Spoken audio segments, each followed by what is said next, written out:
Good morning. My name is Lakshya Behl. Welcome to Bell's Business Broadcast. Today we're going to talk about the top 5 problems you might be facing on scaling your business from where you are to where you want it to be over the next few years.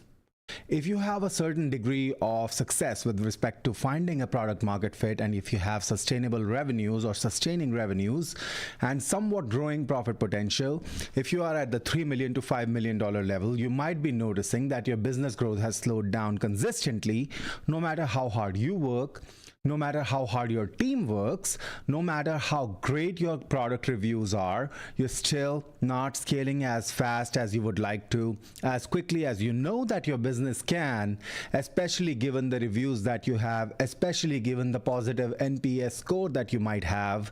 And we are going to talk about those factors today. It's basically, we've taken a compilation of the top 5 questions I keep receiving from other clients who have your same situation. They have a glass ceiling where they cannot scale beyond a certain level, and how we help them break through to the next level using something known as debottlenecking the actual bottleneck, which starts with identifying the first aspect of what's holding you back, identifying what's bottlenecking you in the first place, and then once the diagnosis is done, scaling it up to the next level.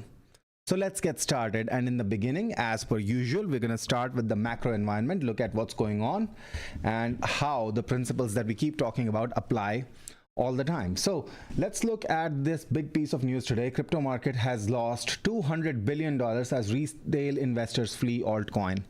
This is in line with what I keep saying about macro environments driving speculation. Altcoins are the most speculative assets. In fact, in the last stream, I talked about the degree of stability or the confidence that people have with respect to how much they believe in any given particular asset. So if you recall, let me pull this up. If you recall, gold is the most stable. Okay, most stable.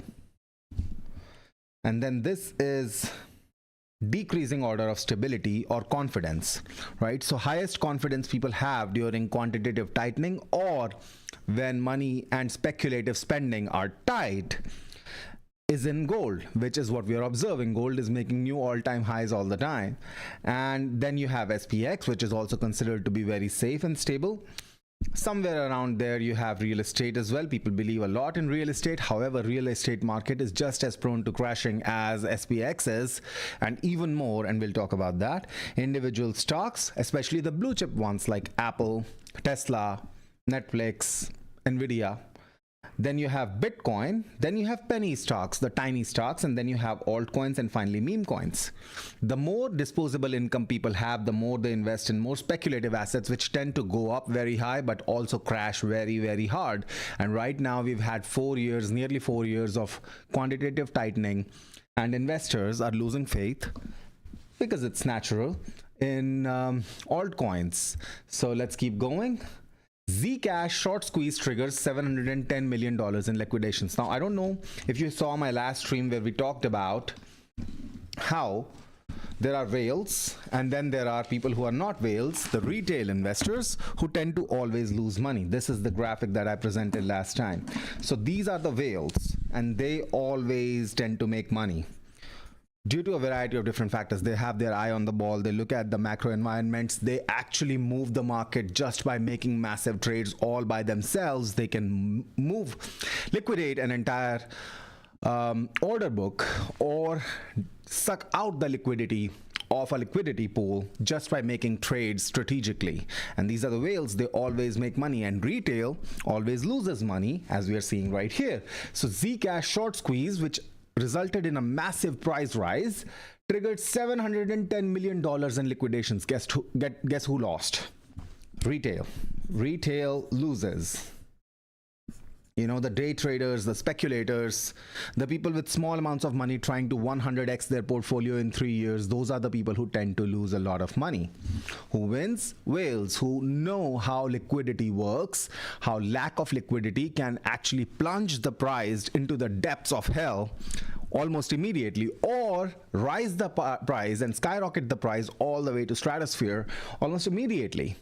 Why? There's no liquidity. So if you have a big enough order or a large enough order, you're going to move the price very rapidly in either direction, depending upon what you're trying to do.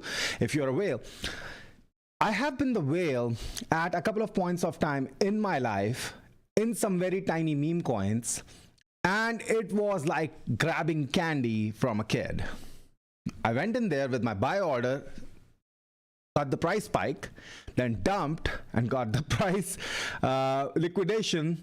And even though there was a huge slippage on either side of my order, I was making a whole lot of money depending upon how the market conditions were at that point of time. Now, this was a very tiny coin, and this was a very short window where I was able to identify it, able to figure out nobody else was playing with it, and I acted the whale in that situation and made a lot of money.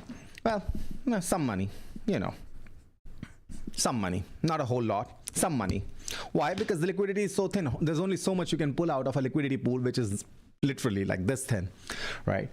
So this is what happened with Zcash. Now, Zcash is a huge coin, and people have potentially lost a lot of money on Zcash, $710 million. So the whales who are playing with them, or the whales who caused factors, it's generally the whales who cause these factors of short squeezing, right?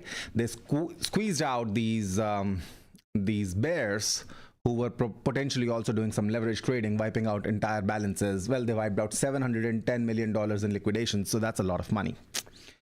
So the theory holds, whales win, retail loses, and if you're retail, which you most likely are, even if you have a lot of money in the market, if you're doing degenerate gambling on the stock market or on the crypto market or on the DeFi markets, then chances are there are whales just hunting for your stop losses. There are whales who are just hunting for you to take advantage of the leverage, so that they can take advantage of you, of your portfolio, your positions. So be careful in that situation. Remember, nobody knows the future. Nobody has a crystal ball, especially over the short term.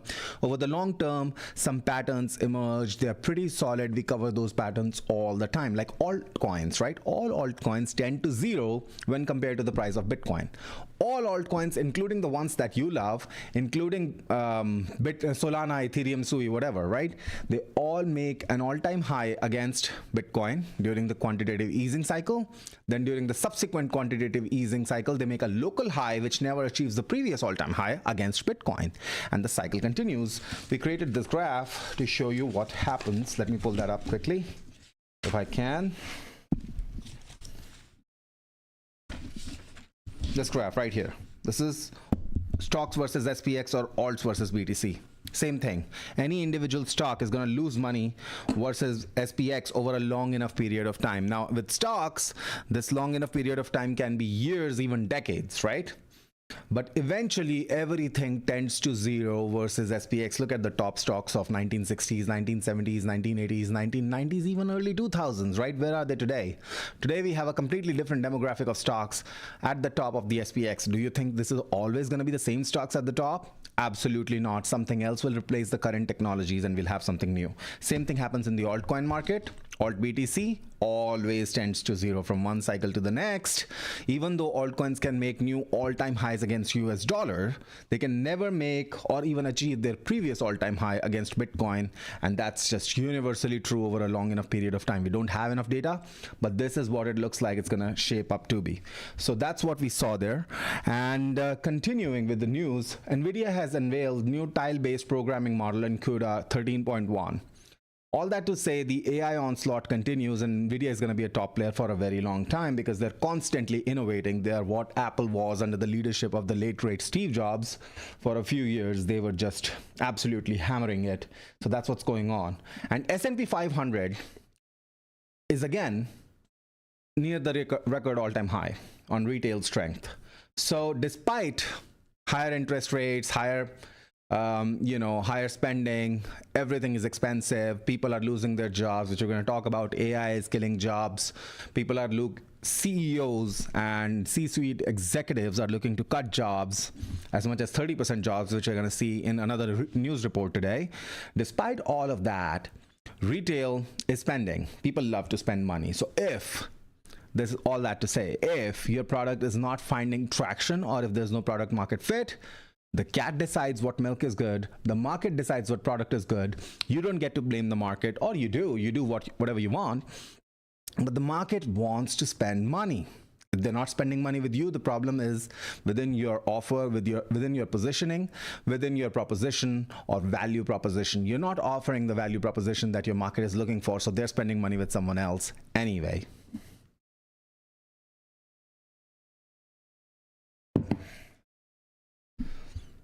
Moving on. So like I said, AI job cuts accelerate as CEOs seek 30% workforce reductions. I keep telling you, AI is going to cut a lot of jobs. In the last stream, we spent a lot of time talking about how horse population declines rapidly, massively, through orders of magnitude once we had the internal combustion engine, which replaced their need as, vehicles, really, horses, equine populations. And today we have the same thing happening with human beings. Now we have vast numbers of coders and low-level programmers and even music creators and graphic designers who can be replaced by AI with a $20 a month or $100 a month subscription to any of these modern models, who can go really fast and generate graphics, create music, create MIDI files, create whatever you need, create code, test code, iteratively debug code, do all of that for the price of a subscription. Less than a cup of a coffee per day. I mean, coffee is pretty expensive if you look into fancy espresso drinks, right? If you have 2-3 cups of fancy espresso drinks a day, that's $600 a month, which, by the way, $600 a month invested in SPX over whatever 40 years, right? How much is that? People talk about spending, and there's good spending and bad spending, and we'll talk about why coffee plays out. But let's ask Claude how much it works out to. So calculate how much does a portfolio value grow over 40 years if someone invests, let's say, 600 a month in SPX consistently over 40 years. Look at historical averages from the last 20 years for SPX performance. Okay, let's see. So Claude is going to do the calculations, but people talk about, hey, do I really need to cut out that avocado toast? Do I really need to cut out those 3 cups of coffee? Here's my thinking on it. If you can afford it, by all means get it. If not, you can get really good coffee at home for 30 cents a cup. Or in your office, buy a coffee machine, buy an espresso machine. It's $100, one-time investment, right? Get yourself an espresso every single day. I get myself an espresso all the time. This right here. This is my second cup of the day. And it's not because I don't want to go out and spend the money, but what I'm spending money on is if I want to go out and sit in a cafe, just give myself that creative stimulus and have a change of environment, a change of scenery. That's what I'm spending the money on. So total contributions are $288,000 right there, and the total portfolio value is $4.5 million. So $4.5 million is what that cup of coffee, or what your daily, or 2 to 3 cups of coffee every single day are costing you, especially if you drink high-end drinks. Like my favorite is flat white, half and half, with extra shot, and I try to get them to make it extra hot for me. So I love that cup of coffee, except when I have that cup of coffee, it's very small. Even if it's large, I go through it, and then half an hour later I'm buying another one, and then half an hour later I'm buying another one. So that's 3 cups, sometimes 4 cups. It's an unhealthy amount of coffee, but I'm spending that money. But here's the thing, I'm not spending that money for coffee. I'm spending that money just to sit there and have this productive flow. So I can afford to have $20-25 worth of expenses every single time I go out. But that's something that I can afford. If I couldn't afford that, or if money were tight, and if the top line was not so easy to influence upwards, right, I would not do that. And that's what financial analysts keep talking about, because remember, that coffee is going to cost me $4.5 million if I did it every day, which I don't, but I still do it 2 to 3 times a day. So we're not that far off. It's going to cost me millions of dollars in investment value towards the end of my career, and it is what it is. You know, you have to understand what you're sacrificing. Okay, moving on. So AI job cuts are going to happen, like we were talking about. AI job cuts are coming, no matter what you think about AI, no matter how incompetent AI might be, because it's not really incompetent. If I had to hire someone to do these calculations for me, a junior analyst would cost me $100,000 a year, right? This costs me $20 a month. And you could do it with the free account as well. Basic calculations, basic data gathering, all that stuff is available on your free accounts as well. So AI job cuts will continue to accelerate. And if you are a CEO, if you're not using AI, if you're a business leader, if you're an entrepreneur, you're not using AI, your competitors are. So you have effectively the opposite of a moat, where Warren Buffett talks about how you should have a moat around your business so that nobody else can replicate it. What you have without using AI is the opposite of that moat. We'll talk about that.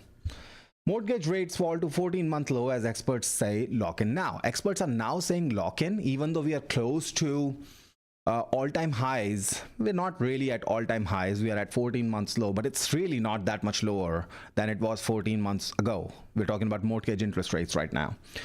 So I asked Perplexity why, because declines are expected through 2026. Interest rate declines are expected through 2026. So why are these experts calling for locking in the rates now? Seems short-sighted, maybe even agenda driven.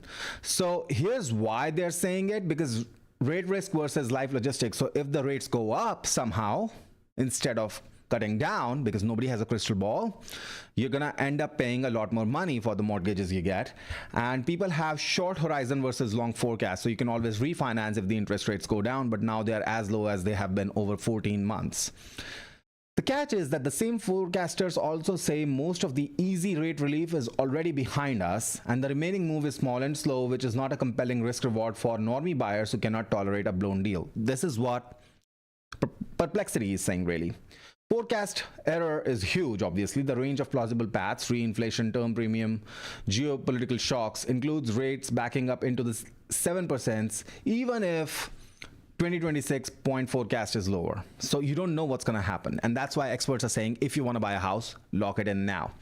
Here's my take on it. First of all, don't look at what experts are saying. Look at your own situation, right? If your own situation demands that you need to have a house right now, it doesn't matter. Just buy it. Right. But if you're buying it for investment, you might want to hold back. If you can delay buying it, you might want to hold back. Here's why. As it is, and I said that to Perplexity, as it is, the rates today are close to all-time highs, at least when charted against recent history. And that is actually true. Today's rate, 6.2%, 30-year mortgage rate, is very close to the top of the recent range and far above the 2020-2021 trough, even if it is a bit below the spike highs of 2023 to 2024. So today's rate is pretty close to all-time highs, right? So then, waiting it out, if you're able to, seems like the best bet for any buyer, especially since the asking prices are holding steady. Why? Because the sellers, in many cases, have locked in those super low rates, those generational low rates from 2020 to 2021. And so they're okay with holding on to their properties. They're not coming down on the asking prices in a lot of situations. Even though the inventory is piling up, it's not really moving. So if you're able, sooner or later, this sort of standoff between buyers and sellers in the real estate market has got to come to an end, right? For someone who's flexible and not under time pressure, waiting, or at least not chasing anything at today's prices, is a rational stance, especially in a market where rates are elevated, inventory is rebuilding and is actually reaching all-time highs, and sellers are still anchored to 2021 psychology. Why? Because inventory has risen meaningfully versus the pandemic trough, with active listings estimated 15 to 20% higher than a year ago, and it's still piling up. So sellers are listing on the market, they're just not budding or coming down on the asking prices, right? And the buyers, they don't really have any option. The interest rates are still 6.2%, even though the experts are telling you to lock in the rates right now. So why the patient buyer has an edge is that if macro plays out even close to the consensus, where interest rates go down, gradual easing of rates into 2026, your downside from not buying at a 6% mortgage today is limited, right? If you don't buy, what happens? Well, you buy later, right? While your optionality becomes even higher. It's high today, it's going to be even higher in a year. So if you can wait. As inventory slowly rebuilds and time in the market rises, more sellers will eventually choose price cuts over indefinite delistings. Like if you have too much supply of something, not enough demand, it's only a matter of time before someone else cuts the price because they need to, and now your comps are lower. Once your comps are lower, what are you going to really do? Hold on. Like, you can try to sell a used boot for $10,000, but if nobody else is buying, if the market isn't buying, then you don't really have that price. Remember, the cat decides what milk is good. The market decides what product is good. The market decides what the price is and when the price is right. So mainstream buy now, refi later narrative is built for people who must transact. So don't always trust the experts. Bah, big surprise. A patient, macro-aware buyer can rationally choose the opposite side of that trade and wait for better terms. Now, if you see a deal where the seller is really desperate and they're coming down on the price to levels that you like, to payment levels that you like, to rent to payment ratios that you love, go ahead, do it. But you shouldn't really be desperately running to buy houses when the sellers are not really cutting prices, when the interest rates are still very high, just because experts are saying so, unless you absolutely must. If you absolutely must buy something, then you must buy something. Look, if you didn't have a car and the only option was renting something for $500 a day, it's steep, but that's the only option you have, and that's the only way you're going to get out of there. You got to do what you got to do. But you don't stick to that decision for the long term. Houses are a long-term decision. Can you rent for a few more months if you need a house even to live in? Yes, you can. Moving is not that hard. And if you don't want to do the work, pay someone a couple $1,000s, pay a company a couple $1,000s. They'll move it for you. They'll move all your furniture, all your equipment for you. They might break something, get insurance, okay? You don't have to be forced by, you don't feel pressurized to buy right now. In fact, one of the best things you can have in the world of business, in the world of investing, is optionality. If you have the ability to walk away, you have a lot of power. So if you can walk away, you already have a lot of power. And finally, we're looking at this debate that CZ and Schiff, Peter Schiff, who's a gold bug, famous gold bug, and CZ, who's the founder of Binance, they clash over Bitcoin versus gold at Dubai Summit. Here's the thing. Bitcoin is digital gold, okay? But let's look at this debate. So first thing that happened was CZ asked Peter Schiff if he could validate or authenticate a gold bar. And he said he'd need to have some proof or some tools in order to do that, some equipment in order to do that, which is, you know, that's how gold authentication works, right? You need to have some sort of tools to be able to do that. Well, CZ goes on to say, you don't need tools to validate blockchain because blockchain transactions are just public. You can go to the blockchain blocks and look at the very first block since the inception of Bitcoin and see what has been going on, whether a particular address holds a certain amount of Bitcoin or not, right?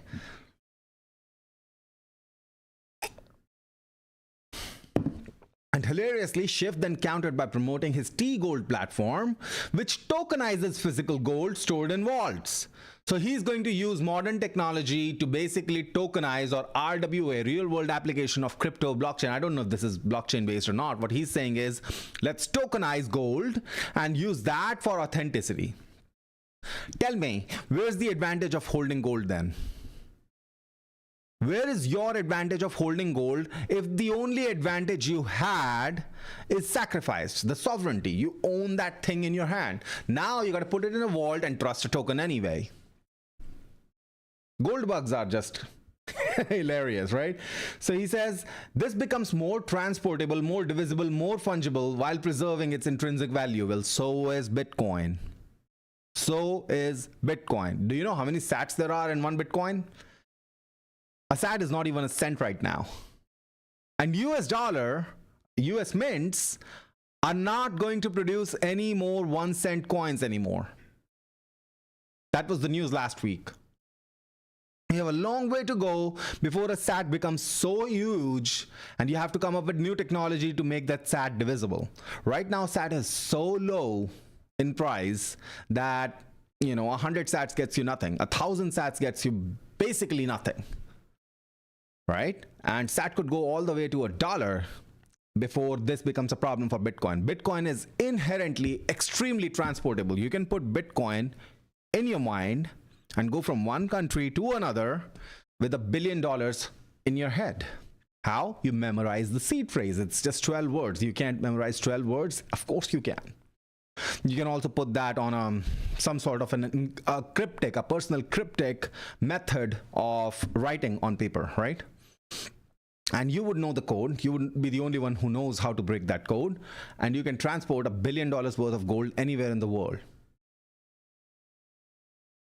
Did I say gold? You can transport $1 billion, you can transport $1 million, you can transport $100,000 worth of gold, you can transport $10,000 worth of gold anywhere in the world. It's extremely detectable. It's not divisible. If you have a gold ounce, what are you going to do with it when you want to buy something for 20 bucks, or when you want to sell 20 bucks worth of it, or 200 bucks worth of it? When 1 ounce costs you $4,000.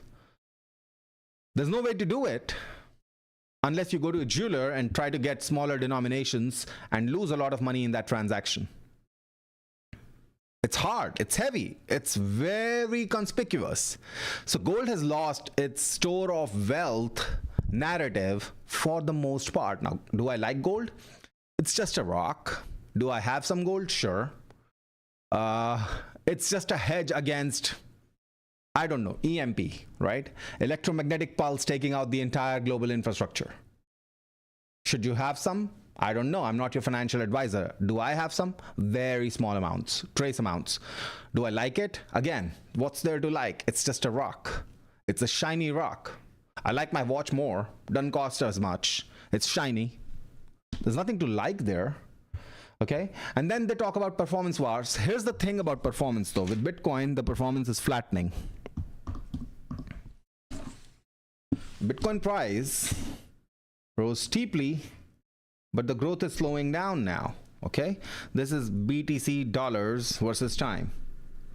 Over time, Bitcoin is not probably going to grow as fast as it has so far, but we are not there yet. Even though the growth is flattening, we are still expecting another 10x to 100x move over the next couple of decades, which is explosive by any measure.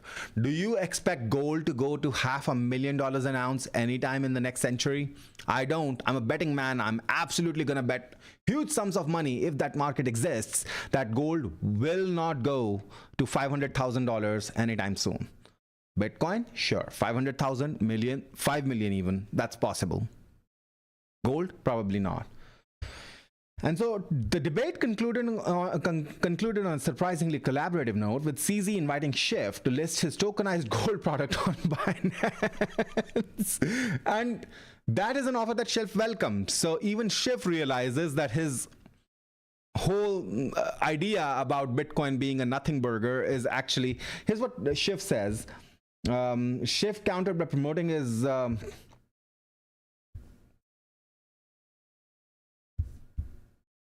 Schiff's position has always been that Bitcoin is like the tulip mania, right? It's like it has no inherent value. Well, what's the inherent value in gold? It's just a shiny rock. There's no inherent value in it. The value comes from it being limited, being universally accepted as a store of value. That's where its value is coming from. It's also somewhat fungible, somewhat divisible, and you can create really small coins out of gold and also out of silver. That's why we hold gold in such high regard, because alchemists, the science of alchemy, which is the mother of the science of modern chemistry, was basically predicated upon all these guys trying to create gold out of nothing, out of lead, out of sunlight, out of whatever, right? Crazy ideas. All of them wanted to create gold out of something that was extremely low value compared to gold. Can they do it today? Yes. Potentially it's possible. Nuclear reactions are possible now, so you can change the atomic structure, but it's probably not cost effective. And if it does become technologically cost effective, eventually you're going to have the same thing you have with the diamond market, where diamond prices are artificially inflated, and the fake diamonds, which are technically superior, clearer, and higher value than fake diamonds, than real diamonds, right? Lab grown diamonds are actually better. Just product is superior. They are just artificially held down in value, but essentially the market doesn't price the diamonds, real or fake, the same way it prices gold. Eventually, if you get to a point where, and I'm not saying that's going to happen, I'm just saying it is possible, where gold becomes abundant through printing, through minting, through creating, through nuclear reactions, through cheap nuclear reactions, through lab reactions, through a comet that was undiscovered, which has 10,000 megatons of gold or whatever.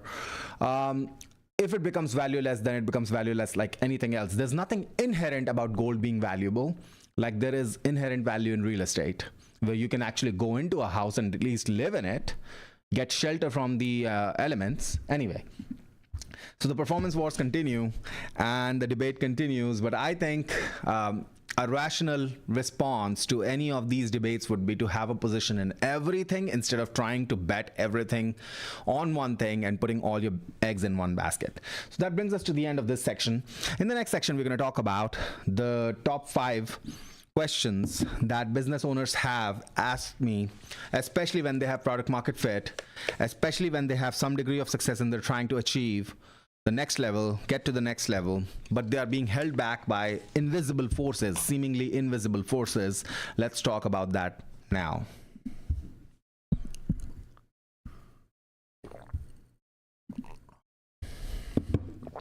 So here's the first one. I'm stuck between $1 million, $4 million, $3 million. I'm stuck at a certain level and everything seems harder than it used to be. When I was at 500K, things were significantly easier. Why does scaling feel like running in mud? Okay, this is something someone said. Why does scaling my business now feel like running in mud? I thought when we grew to several $1 million in top line, it would become easier, except it has become harder. And no matter how hard I work, I cannot get back my momentum. Does this feel like something you have said? Have you experienced that yourself? You might have. Because this is a very common question. I keep hearing it all the time. Here's the answer to that in one word. Okay? Here's the answer to that in one word. Your answer is systems.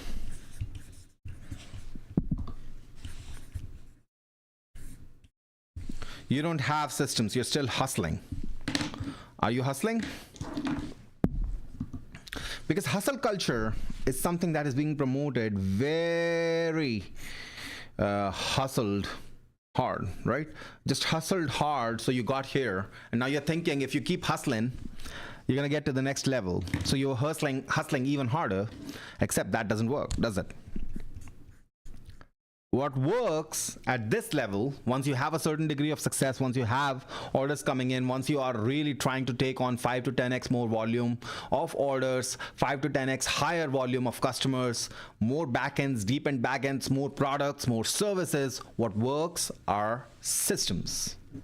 Systems are the skeleton for a business that is now growing. Imagine a child, right? When it's in the womb, you know, when before the birth of the child, it's in the womb, things are working and it's sort of like hustling. It's a very short-lived stage, but once birth occurs, everything hinges upon it quickly developing its spine, developing its skeleton, which at the time of birth is very flexible, very weak, and the bones haven't really fused in yet.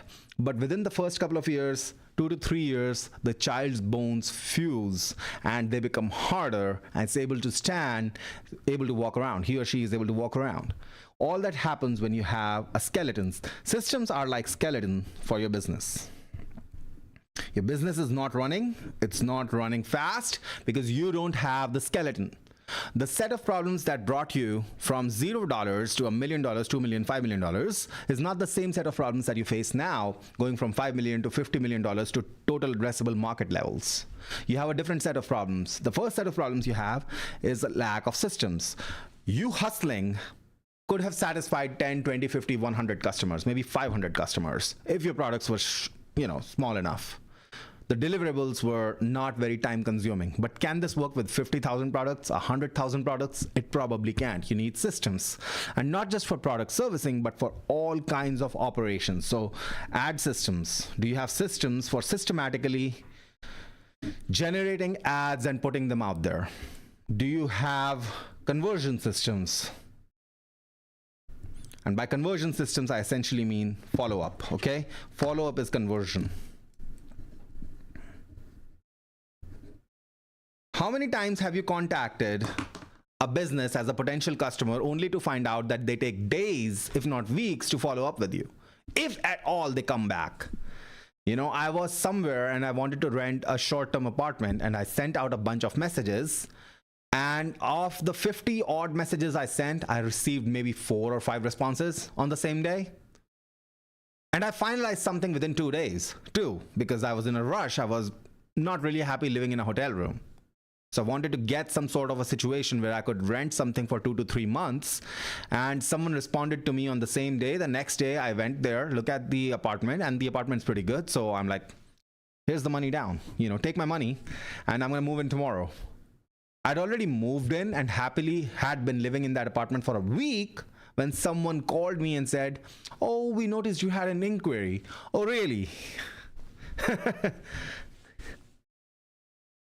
If I actually let you know in some way, shape, or form through your website, through your email, whatever, that I'm looking to do business with you, and you follow up with me at your leisure, 1 week, 2 weeks down the line, you don't really have a business. You're not gonna have a lot of conversions when you're taking so long to respond to your leads. So do you have systems to follow up with people in a timely manner? We are all guilty of it. It's not like I'm preaching to you. I'm also guilty of the same thing. Like, I'm trying to build systems. I'm still actively building systems within my business, but we don't get to responding to everything immediately. And we should be working on that. And we are working on that slowly but surely. But that's not our current bottleneck as of right now. When it becomes the most pressing issue, we're going to deal with that. However, we've already dealt with that to a certain extent. The highest value of clients, the highest value prospects that we have, they are immediately followed up with, and we set up meetings with them, or phone calls with them, or Zoom calls with them, whatever the call might be, whatever is needed. We do that very quickly. Now, only for the highest value clients, yes. For everyone, we should probably develop those systems, but that's not the highest priority task for us right now. And that's where 80-20 comes into play. So which systems are you going to do? Which systems are you going to work on? Look at 80-20. What is the most important stuff that needs to get done? How do you identify that? Well, obstacle is the way. And you have mental obstacles. You already know what's holding you back. You already know where you feel that discomfort. You feel some discomfort, right? That's a question I don't want to answer. That's an email I don't want to respond to. That's something I would tackle when the things are right. If you're waiting to tackle something for things to be right before you tackle it, that's your obstacle. That's the thing that you need to work on right now. The storm in front of you that you're trying to sidestep around, that's the storm to go through. In most cases, that's the only way to grow, to scale. Okay, so that's the first question I keep asking. And the thing is, you have crossed from founder does everything to systems must carry the load threshold, right? There's a threshold where founder can do everything, but eventually you got to have systems where you have employees, you have AI, you have automations, you have N8Ns, whatever you need to have systems take care of problems, systems take care of operations, systems take care of literally everything. Putting out ads, that's a regular thing. So you have systems for that. You have people for that. You have agencies for that. If you're doing SEO, if you're doing pay-per-click, whatever it is that you're doing, you need to have systems for those things. Can you systemize those? Because if you're not able to scale harder, even if you're working harder, then chances are you just don't have the systems to take care of your workload. Essentially, if you're spending a lot of time, that's the second way of looking at it. The first way is obstacle, right? The second way is, where am I wasting my time? Where's my time going? Just do a quick analysis of where your time is going through the week, and you're going to find you spend hours and hours on something that should be systemized. Systemize the bulk. Look, you got here by working hard, and hard work is a very admirable quality. People always talk about hustle. People always talk about hard work being absolutely necessary to succeed, and it is. Here's the thing though, you only have so many hours in the day, and you can only be productive, well rested, fresh, and clear if you decide to say no to most of the things that come across your desk. You have to just say no.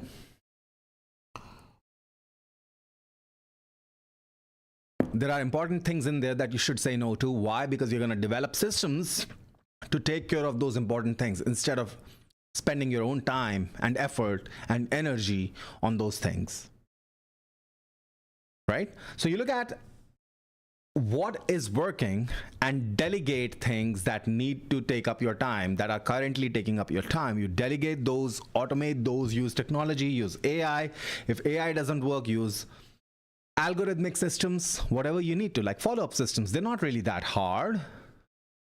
Just find someone to take care of those calls in real time. I have a friend, he says to me, oh, I'm in a great position now. People are reaching out to me and I'm so busy I can't answer their calls. And it's a great position to be in. It's a great frame because when I talk to people, I can convert a lot of them. I say to him, it's a great position to be in. Now you're getting all these leads.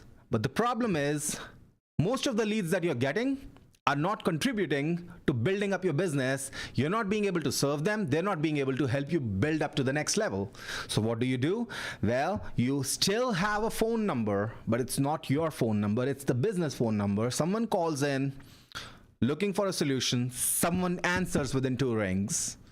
And this someone is a salesperson. Okay? They pick up the phone. They set up an appointment.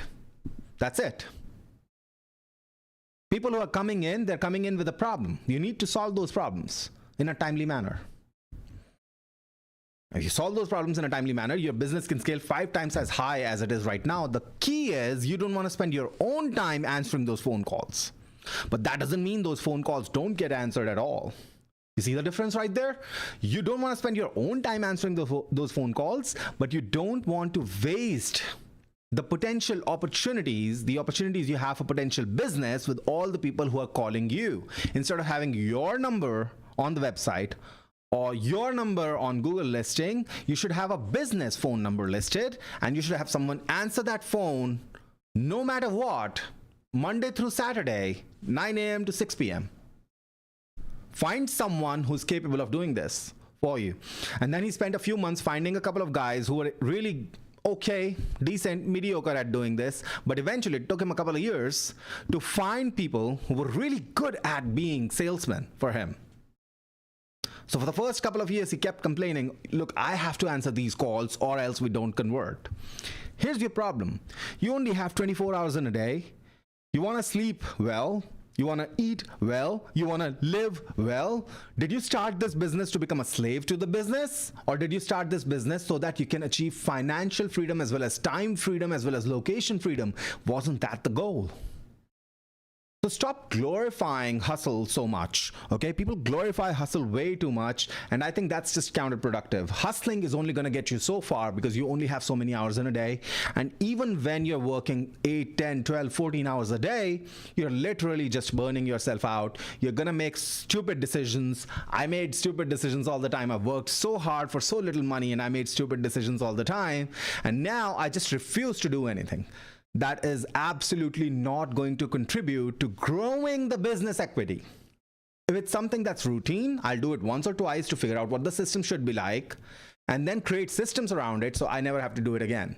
If there are edge cases, I also try to systemize them over time as much as possible. If they can't be, I try to involve some sort of intelligence. AI is cheap, human intelligence is expensive, but nothing is as expensive as my own time and my own freedom. Right? So you got to look at why you're stuck, and the answer is you're probably avoiding discomfort and you're probably not systemized enough. So if you're spending a bulk of your time just doing repetitive things, like I have a friend who's doing great with e-commerce, and he's now decided instead of paying $3 to a third-party logistics provider, he's going to bring in the packaging in-house, and that's going to be his 2026 project. And I don't see one conceivable way in which this helps him expand his business. If he were at TAM levels, if he were doing like $250 million a year and spending millions of dollars on 3PL, which he could have saved, it might have made sense. But that's not his current bottleneck. Spending $3 on a packaging thing, letting someone else handle your inventory, you're trying to solve it when you have $3 million in revenue. You're going to save what? 20 grand through the year, and you're going to waste your entire year optimizing something that would be beneficial at a much greater stage, but not today. honestly, your highest ROI items are not going to involve a whole lot of hard work. They're going to involve a whole lot of strategic decision making where you say, no, no, no, this is not what I'm going to do. I'm going to build systems around the most important stuff, and then I'm going to let other people handle the less important stuff. But I don't want to be involved in the day-to-day. If you're working harder, you got a problem. You need to figure out where your time is going, then automate, delegate, or just eat away your problems with your time, right? You don't need to be spending time because you really only have so much time. And if your time becomes the bottleneck within your business, then you really are the obstacle.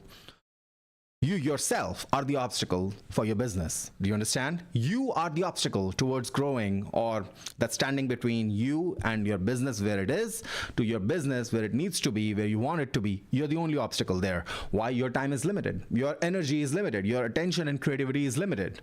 You can't really waste it. You got to be very productive of that, and you got to be sure to get out of your own way. A lot of times you ask successful people who are 1 or 2 levels ahead of you what their greatest learning was when they achieved success, and they said, you just got to get out of your own way.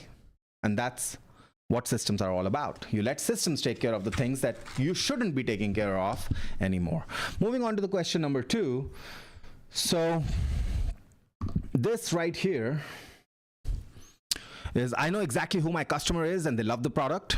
I have high NPS score, but I still cannot predictably add $100,000, $200,000 MRR per quarter anymore. What's actually broken? What's not working right now in my business? So it's a scale gap, right? This graphic right here, I just wanted to show you. This is a graphic created by Gemini, by the way. I don't have to hire people to do it. I don't have to do it myself manually, painstakingly. I just let Gemini do it for me within a couple of minutes, and that's an efficient use of my time. That's the first thing. The second thing is, well, you use your intuition, you use your referrals, you use your hero reps, you use your artwork, your creativity to get to a certain level. But now the problem is you need sales playbooks. You need to expand without being involved. Expand without being involved. How does that work? Well, this is how it works. You know what this is? There's a Parthenon, right? Bunch of columns. This is a 1,000-year-old building that's still standing. You know why it's standing? Because of all these columns, all these legs, the redundancy there. It's unmatched. You grew from 0 to $100,000 a month, or $200,000 a month, or $500,000 a month using Facebook ads, meta ads, but now you're stuck there. You got a problem. Why? Because that's just one leg. It's like having a table with one leg. Does it work? Sure, for a while. But is it as stable as having a table with 4 legs, with 8 legs, with 10 legs, with 20 legs? No. Think of legs as sources. Sources of new business. Remember, whatever got you to this point is not going to take you to the next level. If you had one source of leads, one source of customers, one source of new business that brought you to this level, it's not going to take you to the next level. It just can't. That's not how things work. You need to add additional sources. You need to add additional locations where you acquire clients. Can you get more through referrals? Sure. Can you get more through YouTube ads, TikTok ads, other sort of platforms, LinkedIn ads, if that is applicable, X ads? Can you get more through native advertising? Taboola. Can you use that? Can you use Google Display Network? Google Search? Can you use Bing Search? Believe it or not, a lot of people are still using Bing as their search engine. Is it a majority? Of course not. Do you have some really rich, wealthy people who are not very technologically aware that use Bing? Yes. Can you get cheaper clicks? Maybe. Can you get clicks? Yeah. If you're not growing your business, it's likely because you don't have New sources of customers, new sources of getting traction. Actually, a very good book I can recommend is called Traction. Let me show you this book on Amazon.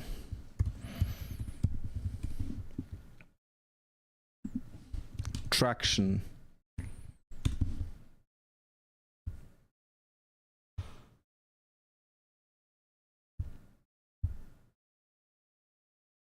This one right here. How any startup can achieve explosive growth. It talks about the different sources where you can get your clients and how you need to identify more and more sources of getting your clients. That's the first way. The other thing too is there's only really 6 ways of growing your business, no matter where you are, no matter how you're getting started, how close you are to getting started or to the TAM level, right? Those are the 2 extremes. If you've just gotten started, that's your one extreme. The other end of that extreme is you're just at the TAM levels. There's only 6 ways of growing any business whatsoever. Get more leads, convert more of those leads into clients, right? Higher transaction value every time you transact with them or every time they transact with you. Higher margins with every transaction. More repeat business every single time, every single year that you have them, and a longer relationship with them. So obviously you're going to make more money if your clients are with you for 5, 10, 20 years, as opposed to if they're with you for the first transaction only, and then they sometimes get a refund, sometimes don't, and then they just bounce off, right? So if you have more transactions every year, but also more years for the average customer relationship, average client relationship you have, then you have a great business. In our case, some of my clients have been with me for almost 20 years now. Well, 17 years. That's the longest running client relationship I have today. 17 years. 17 years. Have we made some money? Yeah, we have. We have made some money with that client. We actually have a stick rate of several years and very high transaction value and great margins, so that's pretty good for the business. But you got to figure out how to get more leads, because if you have one source of leads, what happens if your Meta account gets banned? What happens? The agency that's running your ads goes out of business. Happens all the time, right? Tiny agencies, very effective, also go out of business. They don't have cash flow. They have cash flow management problems. They have, someone got paralyzed, someone had an accident. Bad things happen all the time.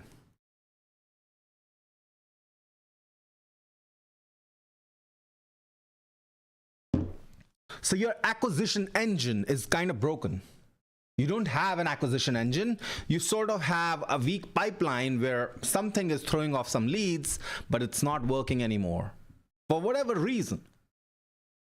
Actually, these things also have an ebb and flow. So sometimes Meta ads, when everyone's using them, they're great, but they're also very expensive, and no one's using YouTube ads as much, or no one's talking about pay-per-click as much, and you can go back and try to get some of that traffic. You don't want to spend your own time though. Find an agency, find someone else to do it for you, find some way of automating those systems where you can test new platforms. Here's the thing about marketing. It's 3 things, right? Here's the triangle of marketing as Dan Kennedy presents it. The market, which is basically who you're selling to. The message, which is what you're saying to them, where you're addressing what's in it for me, right? And then the media, which is how you're reaching them. So how people test their market, because they can. It's easy, right? With modern advertising. They test their message all the time, which is also easy with modern advertising, but then they forget to test media sources, right? Sources. How many sources can you tackle? Online, there's like 50 different sources that you haven't tested yet. Offline, you probably have nothing that you've tested yet. So you have everything from direct mail to magazines to all sorts of things, right? Billboards. We also want to talk about, and this is something I wanted to talk about in a previous stream, but I could not due to a lack of time. But you always pay for visibility, okay? You always pay for visibility. People are talking about paid ads versus free content. Nothing is free. There's no free media. It's a misnomer. Okay, if you spend time creating content, like I'm creating content right now, we're talking about this stream, and we don't have a lot of traffic today, but we're going to have a lot of traffic in a year. It takes time to build that up, right? It takes a long time to build that up. This is the graph. You don't have a lot of viewership, and then you have high viewership, but then eventually it tapers off. Okay, it takes a long time to build that. That time is money. It's actually more valuable than money. You can always get more money. You can't get more time. Should you do it? Sure. But paid media, it's the fastest. It's also the least reliable over the long term, least sustainable. But it's also the fastest. If you want customers today, this is the way. But you cannot rely on one source of paid traffic either. And you're always paying for traffic, whether online or offline. Yes, offline. So why are people paying $50, $60, $70, $100,000, $200,000 a month for retail real estate, commercial real estate? Why? Could they not go 50 miles out of the city and get it for 1/4 of the price? Of course they could. They're not just paying for space. In fact, space is not quite as important as visibility. Visibility is what they're paying for. You get a shop on Fifth Avenue in New York, you're not paying $200,000 a month for the space. You could have gotten the square footage anywhere. What you cannot get is the visibility that you get from being on Fifth Avenue. There's just so much traffic. You're paying for that traffic to look at your billboard, to look at your signage, look at your frontage, look at your, products. That's advertising. You're paying for advertising. You're always paying for advertising, always.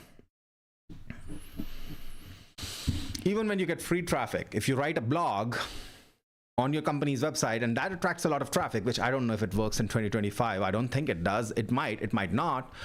It might just be one of those things where it's become an anti-moat. If you are a serious business with a serious online presence, you gotta have a blog. If you don't have a blog, then, it's the opposite of a moat. But having a blog is no longer an advantage. Well, having a YouTube channel might be an advantage. However, if you just depend upon the YouTube channel, there is a chance that YouTube might just decide to one day ban your channel. Happens every single day. People are talking about it, complaining about it every single day. They complain about how YouTube just killed their platform, which they built over years of painstaking effort. But YouTube doesn't care. It's their platform, isn't it?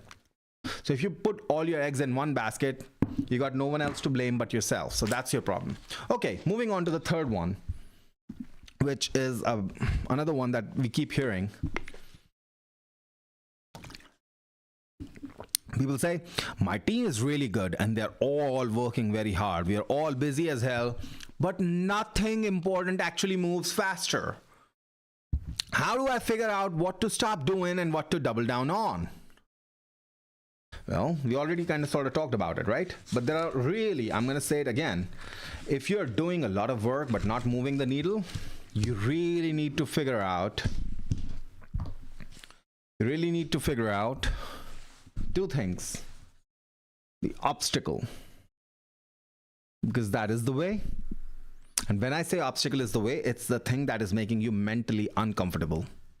The source of discomfort, the thing that you want to avoid. I would like to avoid this for now. The other way of testing this, or the other litmus test, or the right hand thumb rule here, is if you're saying, tackle it when I'm ready, I'll tackle it when I'm ready. If you're saying that, that's the thing. That's the thing that you need to tackle right now. That's potentially the thing that's bottlenecking you right now.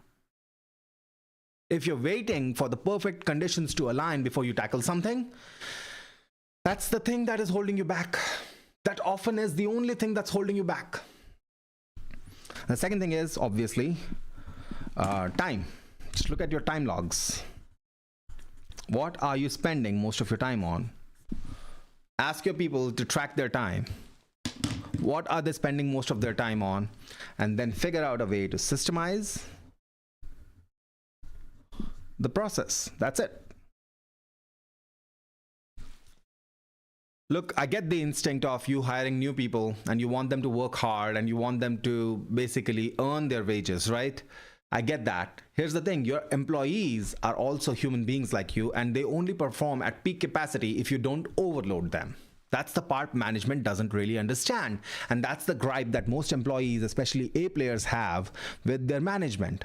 You're often going to find B players or C players, they actually stay overtime. They like the overtime. They like making more money, and that's their life. They can work 12 hours a day. They're hard workers. But the A players always want autonomy. They want autonomy. They want learning. And most of all, they want growth. They also want money. But they also want autonomy, learning, and growth. How do you give them autonomy, learning, and growth? By letting them have a creative and free mind. Instead of saddling them with busy work, let them express ideas and test those ideas cheaply and fast. That's why you hire the A players. Not, you want exponential growth. You don't want tiny little, get this yard cleaned kind of thing. Imagine hiring an A player for $300,000 a year and then getting them to sit on the reception for you. I saw that with a customer, with a potential prospect who never became a client. I was just astounded.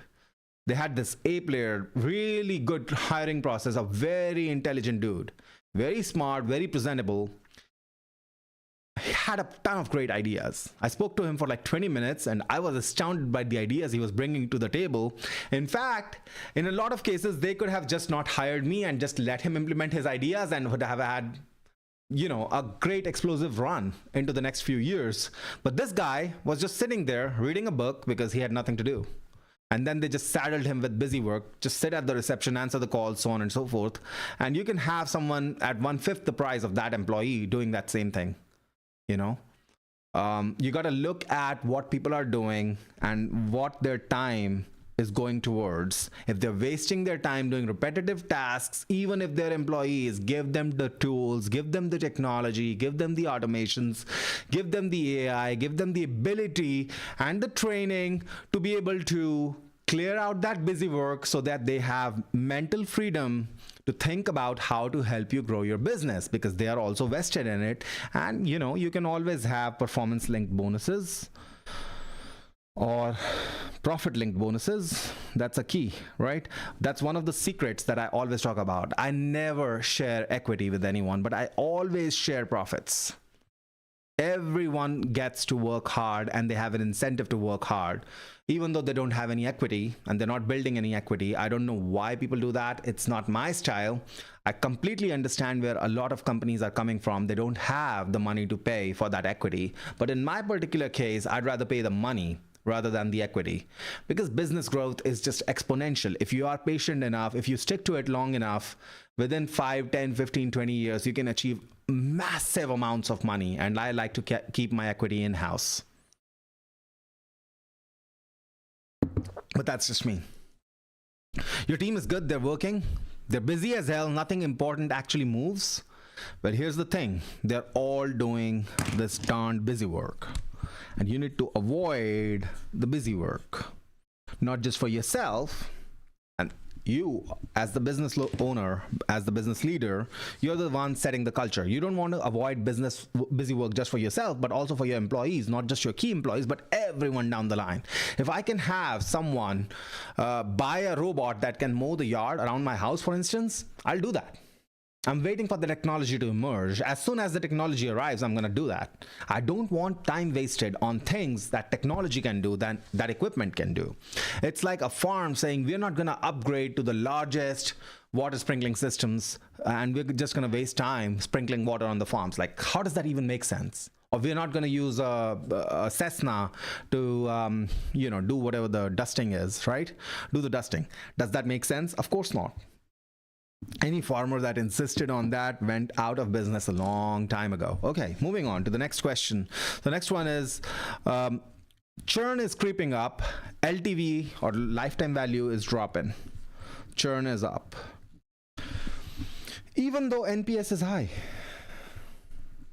Net Promoter Score is high. Customers like our product. But the churn is high. How do I solve this? Well, here's your problem. Here's what a lot of businesses do. They incentivize new customers, sure. But then the old customers, the loyal customers, they kick in the balls. I used to have this suite of software that I was using. We were paying $500 a month for it. That was their retail price. And for the new customers, for the first year, it was 40% off.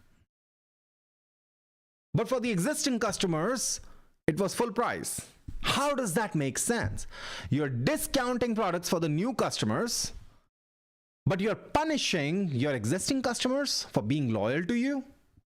Do the exact opposite. You want loyalty? Incentivize it.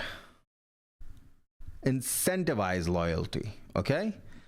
Do you have bonuses for customers at 6 months, 12 months, 36 months, 24 months, and so on?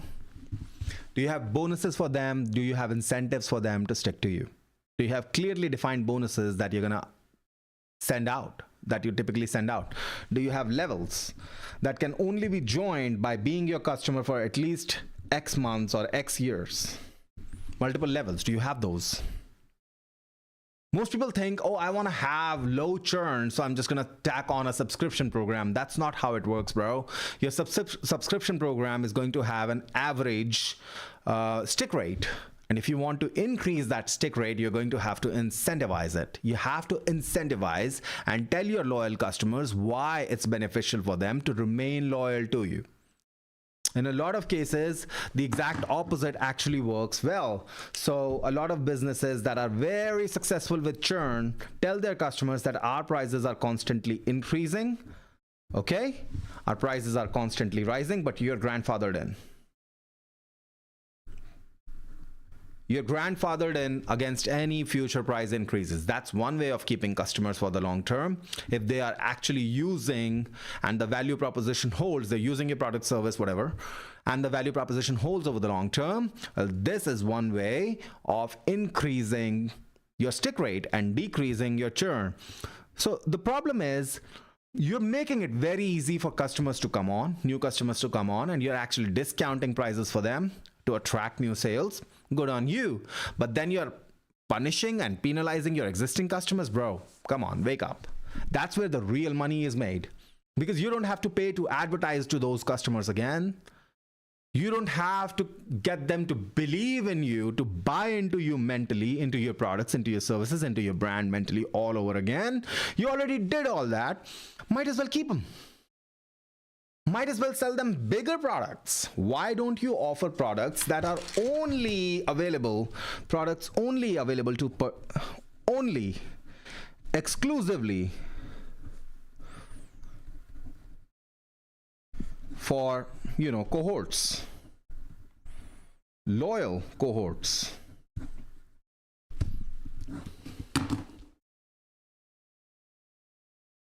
Why don't you? If you want to keep customers over the long term, you got to give them a reason to stick to you over the long term. Like, that's just basic logic 101, isn't it? You want people to stick to your business. You're finding the churn rate is pretty high. Incentivize. Give them value for staying with you. Give them incentives for staying with you, literally. Money walks, money talks. It doesn't even have to be monetary value, okay? It just have to be perceived value. Whatever you offer to them has to be perceived as valuable enough for them to stick around in order to take advantage of that. Very few businesses gamify long-term loyalty. So that's what we're going to talk about in our Ultimate Business Growth Mind Map. That's one of the whole large, wide, big sections inside the Ultimate Business Growth Mind Map, which we're going to reintroduce in a while. I used to sell this. We have sold this for about 15 years now, and we've used this successfully to diagnose how to grow the business and the sticking points of our clients. And our clients paid anywhere from $50,000 to $500,000 as retainers. So we still use it all the time, but we are expanding it. We are making it better. We are making it more modern with quizzes and stuff like that. And we're going to talk more about the Ultimate Business Growth Mind Map over the next few streams. But we're always going to refer to it when we diagnose any problems that you have in your business. And we have a whole wide section on how to gamify, okay, how to gamify loyalty. Some businesses do it so well, customers line up outside their doors. Not just for absolutely increasingly more beneficial, more valuable products, just for tiny incremental products as well. Versioned updates. We see it all the time with Apple. And with a whole lot of other high-end brands. The reason why they're high-end brands is not because they get to charge too much money. The reason why they get to charge too much money is because they have this loyalty. They have gamified this loyalty. They've made these incentives possible and this incentive structure real, where customers value the relationship they have with the business. No client is going to leave you behind if they have a relationship with you that they value. They only part ways when they don't value what you have to offer anymore. That's not rocket science. Right? So we're talking about reducing churn. We're talking about gamifying loyalty. That's what we're talking about. We talked about several ways of doing that, providing actual benefits to customers who have been with your business for a long time. So you incentivize new customers and penalize old customers? That's just stupid, bro. So here's what we used to do with that software suite. We used to cancel our subscription every year and used another email to sign up for that subscription. You know, that was just dirty and we were tight on money, but we had to do that. They were incentivizing new customers and penalizing old customers. That was their business model. Ours was, you know, we're just going to sign up as a new customer. Kind of dark hat, gray hat, because but that's what we had to do. Like, it was really, it felt unfair to continue to pay full price when they were offering a steeply discounted price to brand new customers who had never spent a dime with them. It made no sense to me. The thing is, time-locked bonuses, time-locked content, time-locked membership levels, exclusive products for those membership levels, so on and so forth. So we talk all about that in the Ultimate Business Growth Mind Map. But for today, we've already given you a bunch of strategies that you can use in your business right now. Moving on to the final question.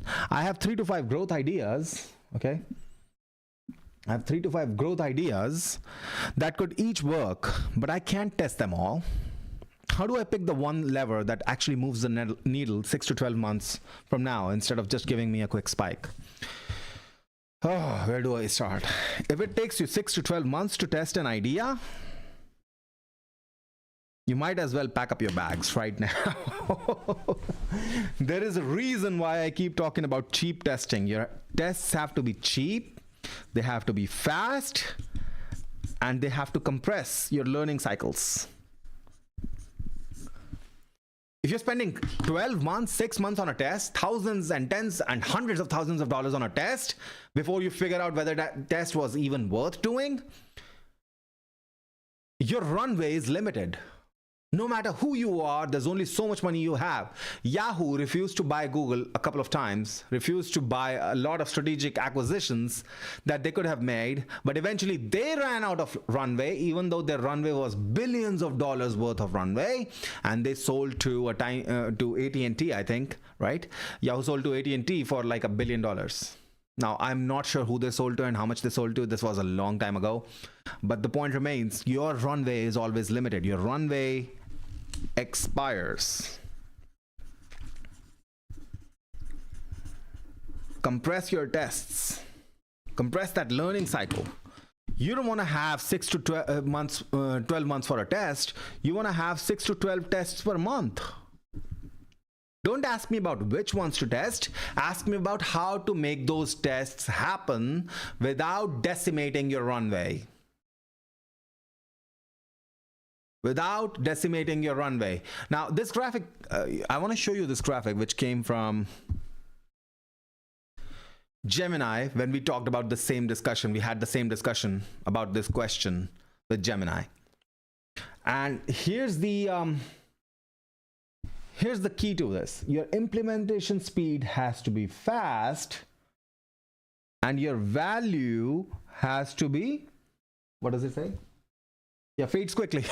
So the ideal keys here is, or the ideal cycle here is fast. So if you can test something very quickly, very cheaply, that's the way to go.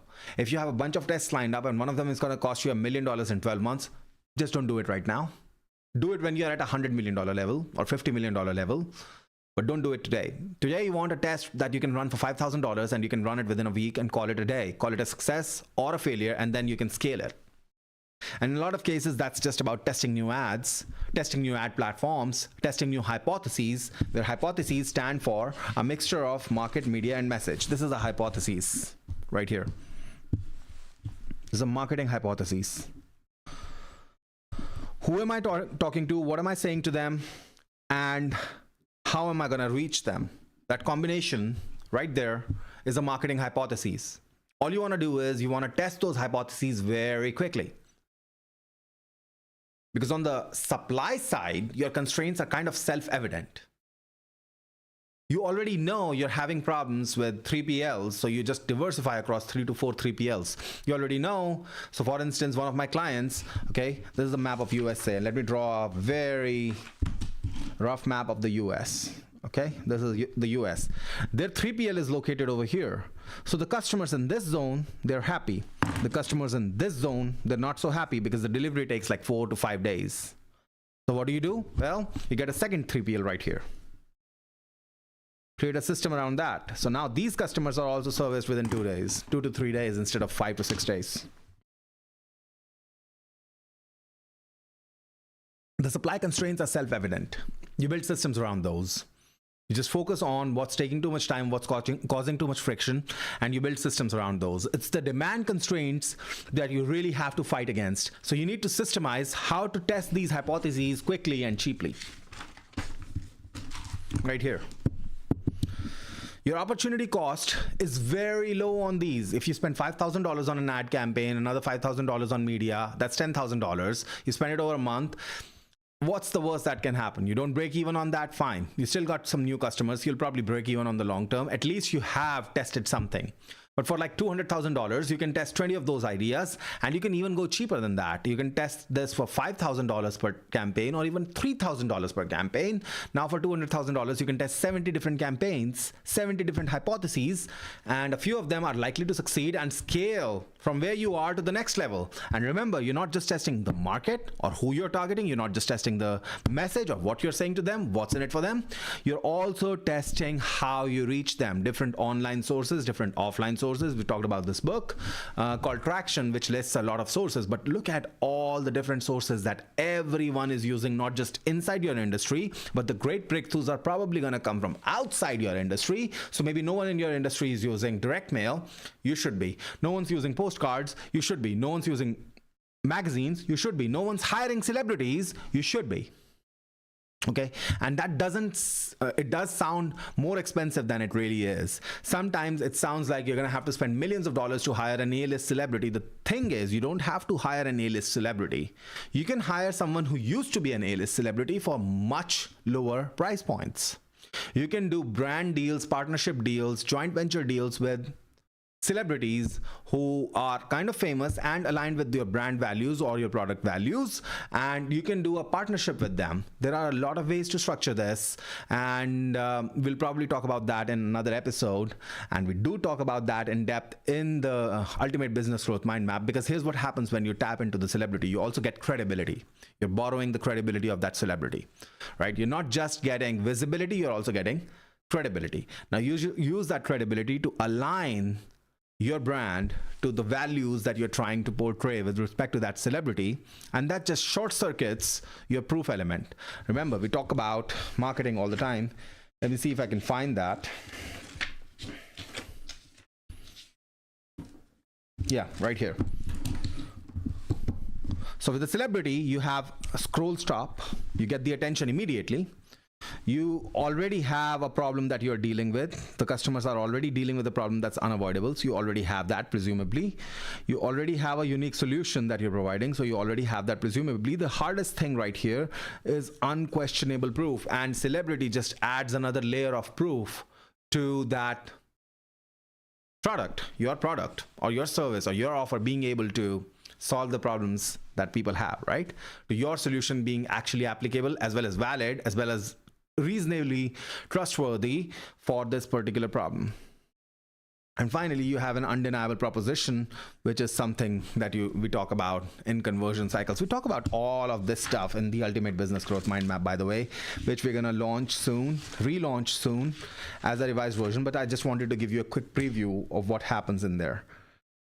So that brings us to the end of today's stream. My name is Lakshya Behl. I hope you enjoyed today's broadcast. This is Bell's Business Broadcast, as much as I enjoyed producing it for you.